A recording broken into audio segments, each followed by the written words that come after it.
Today, I'm going to share tips with you on what you can put in your newsletter to be a helpful resource to your potential clients, to your list, and to your audience. So if your inbox is anything like mine, it can get crazy and out of control if I don't monitor the labels, the folders, and make sure that everything's filtered correctly. It's still a big challenge, though, to keep your open rate high and to get your audience to click on your newsletter to read your information. I still find it very beneficial to do email marketing and to do it consistently, even if your open rate isn't extremely high. Anybody you reach is better than nobody at all. So I'm going to share with you 5 things to keep yourself positioned as an expert to your audience, be a great resource for them. If you would like more ideas on what you can put in your newsletter, feel free to click below and download our list of 15 creative ideas to keep your audience engaged. My very first tip would be to link back to your blog or a video page that you're doing, videos that you have, anything that gets them back to your site. I would highly encourage you having that on there. You don't have to have the whole blog, and I actually don't recommend to have your whole blog. Just a small little description of what the blog is about and what they're going to learn, along with maybe a graphic or your video screenshot picture, something to engage them and engage their eyes a little bit. This will help them continue to get to know you more. They'll also learn from it. Hopefully, if your blogs are engaging and are set up to help your audience with any pain points that they might be having, it really just lets them get to know you more. It gets them onto your site, and it gives them some helpful information that can help them in their business. Another good thing you could include in your newsletter for my second tip would be books that you've recently read, videos that you might have seen, blogs that you might have read, something that really made an impact on you and that you wanted to share with them that may have an impact on them as well. This also positions you as a great resource for them. They will rely on you for more information in the future.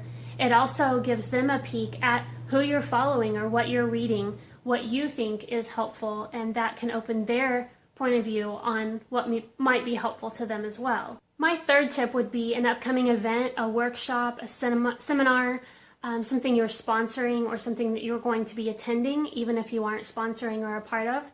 I would share that with your audience as well and keep them in the know on what's going on and how you're spending your time and what you think is important.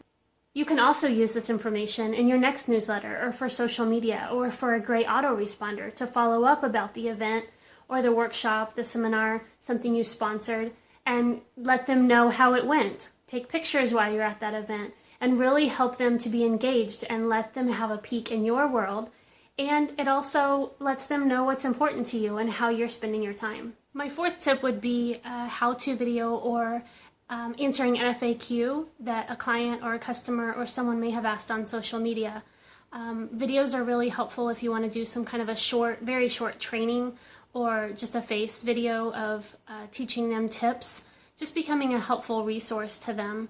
And then also answering questions lets them know that you pay attention to your clients and your customers, and it's important that you help them in any way that you can. My fifth tip or idea for something that you could put in your newsletter is to spotlight another business or another person that isn't a direct competitor but may be a great complement to your business and help your audience even further. This creates great relationship building between you and that business. It also gets them exposure to your audience, and it also could mean that you could be featured somewhere or partner up with that other business and be featured somehow in their blog and their newsletter, on social media, or maybe even do a webinar with them. It just creates a great relationship building tool and provides great content for your audience. So they could do the same thing. They could provide a video spotlighting them, or be a resource, provide a tip, provide some information, share a blog post from them. There are so many different things that you could do to spotlight this business to help your audience even more within their own business. Before creating your newsletter template for the first time, I would take a few minutes to sit down and make a list of how you want to help your audience. What information do you want to provide to them on a consistent basis, and how often? How do you want to lay out that newsletter. It doesn't have to be complicated. It doesn't have to have a ton of design. Just make it nice and simple, easy flow, and easy to follow without it being too busy. And remember, we have many more ideas listed below. Feel free to click and download that list of creative ideas for your newsletter. I'm Angie Fisher with Coaching Success Systems, and I'm here to help you delegate effectively, efficiently, save you time, and get your freedom back so that you can do the things that you enjoy.